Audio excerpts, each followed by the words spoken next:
નમસ્કાર દર્શક મિત્રો, એડી ન્યૂઝમાં હું છું આપની સાથે આરડી વાઘેલા। જોઈએ આજના મહત્વના સમાચાર। અંકલેશ્વરના બડકોદરા ગામના તોરણ એપાર્ટમેન્ટની ગેલેરી ધરાશયી થતાં દોડધામ મચી જવા પામી હતી। સદનસીબે કોઈ જાનહાનિ થવા પામી નથી। અંકલેશ્વર તાલુકાના બડકોદરા ગામમાં આવેલ તોરણ એપાર્ટમેન્ટની ગેલેરીનો એક ભાગ અચાનક જ ધરાશયી થઈ ગયો હતો। ગેલેરી ધરાશયી થતાં દોડધામ મચી જવા પામી હતી। સદનસીબે કોઈ જાનહાનિ થવા પામી ન હતી।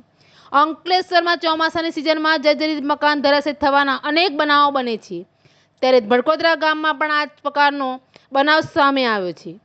બડકોદરા ગામમાં આવેલ તોરણ એપાર્ટમેન્ટની ગેલેરીનો એક ભાગ અચાનક ધરાશયી થઈ ગયો હતો। ગેલેરી ધરાશયી થતાં રહીશોના જીવ તાળવે ચોંટી ગયા હતા। જો કે આ ઘટના બની ત્યારે નીચેથી કોઈ પસાર થતું નહોતું, જેના કારણે સદનસીબે મોટી દુર્ઘટના ટળી હતી। એડી ન્યૂઝ સાથે રિપોર્ટર જયેશ પ્રજાપતિ, અંકલેશ્વર। કોઈ રે ટૂટું हाँ